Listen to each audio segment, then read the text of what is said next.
Rats. Written by M.R.James. Read for you by Edward E.French. And if you was to walk through the bedrooms now, you'd see the ragged, mouldy bedclothes a-heaving and a-heaving like seas. And a-heaving with what, he says? Why, with the rats under 'em. Excerpt from Tom Tiddler's Ground by Florence Marryat. But was it with the rats? I ask because, in another case, it was not. I cannot put a date to the story, but I was young when I heard it, and the teller was old. It is an ill-proportioned tale, but that is my fault, not his. It happened in Suffolk, near the coast, in a place where the road makes a sudden dip and then a sudden rise. As you go northward, at the top of that rise stands a house on the left of the road. It is a tall red brick house, narrow for its height. Perhaps it was built around 1770. The top of the front has a low triangular pediment with a round window in the center. Behind it are stables and offices, and such garden as it has is behind them. Scraggy Scotch firs are near it. An expanse of gorse-covered land stretches away from it. It commands a view of the distant sea from the upper windows of the front. A sign on a post stands before the door, or did so stand, for though it was an inn of repute once, I believe it is no longer. To this inn came my acquaintance, Mr. Thompson, when he was a young man on a fine spring day, coming from the University of Cambridge and desirous of solitude and tolerable quarters and time for reading. These he found, for the landlord and his wife had been in service and could make a visitor comfortable, and there was no one else staying at the inn.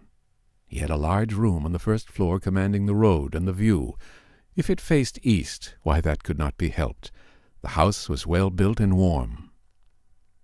He spent very tranquil and uneventful days, work all the morning, and afternoon perambulation of the country round, a little conversation with country company or the people of the inn in the evening over the then fashionable drink of brandy and water, a little more reading and writing, and bed. And he would have been content that this should continue for the full month he had at disposal, so well was his work progressing, and so fine was the April of that year, which I have reason to believe was that which Orlando Whistlecraft chronicles in his weather record as the charming year. One of his walks took him along the northern road, which stands high and traverses a wide common called a heath. On the bright afternoon when he first chose this direction, his eye caught a white object some hundreds of yards to the left of the road, and he felt it necessary to make sure what this might be. It was not long before he was standing by it, and found himself looking at a square block of white stone, fashioned somewhat like the base of a pillar, with a square hole in the upper surface. Just such another you may see this day on Thetford Heath. After taking stock of it, he contemplated for a few minutes the view, which offered a church tower or two, some red roofs of cottages and windows winking in the sun, and the expanse of sea, also with an occasional wink and gleam upon it, and so pursued his way. In the desultory evening talk in the bar, he asked why the white stone was there on the common. "An old-fashioned thing, that is," said the landlord, Mr. Betts. "We was none of us alive when that was put there." "That's right," said another. "It stands pretty high," said Mr. Thompson. "I dare say a sea-mark was on it some time back." "Ah, yes," Mr. Betts agreed. "I have heard they could see it from the boats, but whatever there was, it's fell to bits this long time." "Good job, too," said a third. "'Twarn't a lucky mark, by what the old men used to say.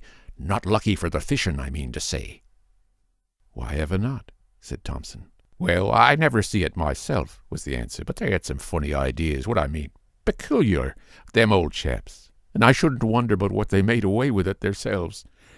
It was impossible to get anything clearer than this. The company, never very voluble, fell silent, and when next someone spoke it was of village affairs and crops. Mr. Betts was the speaker. Not every day did Thompson consult his health by taking a country walk. One very fine afternoon found him busily writing at 3 o'clock. Then he stretched himself and rose and walked out of his room into the passage. Facing him was another room, then the stairhead, then 2 more rooms, one looking out to the back and the other to the south. At the south end of the passage was a window, to which he went. considering to himself that it was rather a shame to waste such a fine afternoon.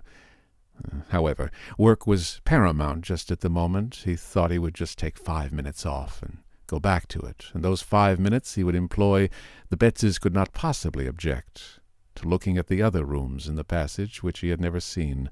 Nobody at all, it seemed, was indoors. Probably, as it was market day, they were all gone to the town, except perhaps a maid in the bar.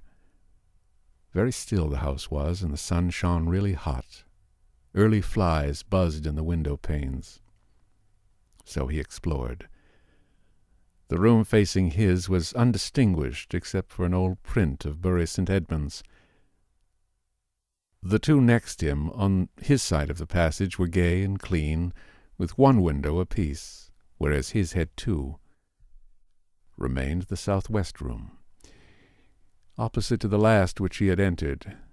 This was locked, but Thompson was in a mood of quite indefensible curiosity, and feeling confident that there could be no damaging secrets in a place so easily got at, he proceeded to fetch the key of his own room, and when that did not answer, to collect the keys of the other three. One of them fitted, and he opened the door. The room had two windows looking south and west, so it was as bright and the sun as hot upon it as could be. Here there was no carpet, but bare boards, no pictures, no washing stand, only a bed in the farther corner, an iron bed with mattress and bolster covered with a bluish check counterpane. As featureless a room as you can well imagine, and yet there was something that made Thompson close the door again very quickly and yet quietly behind him, and lean against the window-sill in the passage, actually quivering all over. It was this, that under the counterpane someone lay. And not only lay, but stirred. That it was someone, and not something, was certain, because the shape of a head was unmistakable on the bolster, and yet it was all covered, and no one lies with covered head but a dead person, and this was not dead, not truly dead, because it heaved and shivered. If he had seen these things in dusk, or by the light of a flickering candle, Thompson could have comforted himself and talked of fancy. On this bright day that was impossible. What was to be done? First lock the door at all costs. Very gingerly he approached it, and bending down, listened, holding his breath. Perhaps there might be a sound of heavy breathing, and a prosaic explanation. There was absolute silence. But, as, with a rather tremulous hand, he put the key into its hole and turned it, it rattled, and on the instant a stumbling, padded tread was heard coming towards the door. Thompson fled like a rabbit to his room and locked himself in. Futile enough he knew it was. Would doors and locks be any obstacle to what he suspected? But it was all he could think of at the moment, and in fact nothing happened.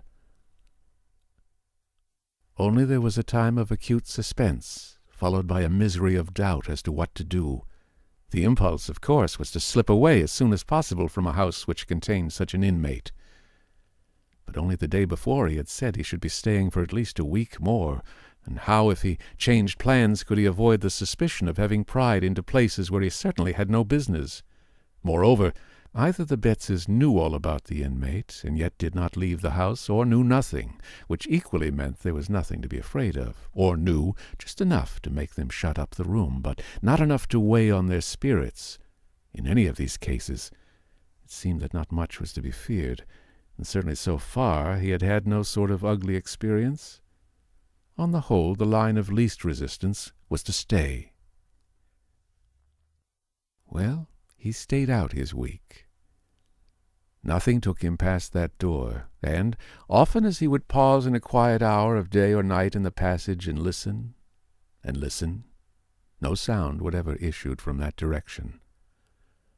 You might have thought that Thompson would have made some attempt at ferreting out stories connected with the inn, hardly perhaps from Betts, but from the parson of the parish, or old people in the village. But no, the reticence which commonly falls on people who have had strange experiences and believe in them was upon him. Nevertheless, as the end of his stay grew near, His yearning after some kind of explanation grew more and more acute.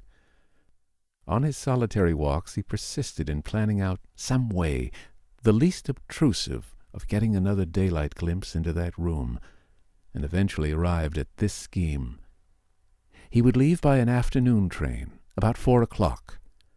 When his fly was waiting, and his luggage on it, he would make one last expedition upstairs to look around his own room and see if anything was left unpacked. And then, with that key, which he had contrived to oil, as if that made any difference, the door should once more be opened for a moment and shut. So it worked out. The bill was paid, the consequent small talk gone through while the fly was loaded. Pleasant part of the country, been very comfortable, thanks to you and Mrs. Betts. Hope to come back sometime, one side. On the other, very glad you've found satisfaction, sir. Done our best. Always glad to have your good word. Very much favored we've been with the weather, to be sure. Then, I'll just take a look upstairs in case I've left a book or something out. No, don't trouble. I'll be back in a minute. And as noiselessly as possible, he stole to the door and opened it. The shattering of the illusion.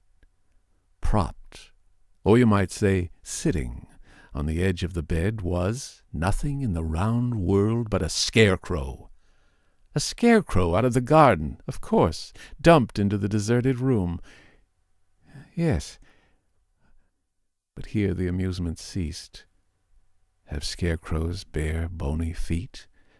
Do their heads loll on their shoulders?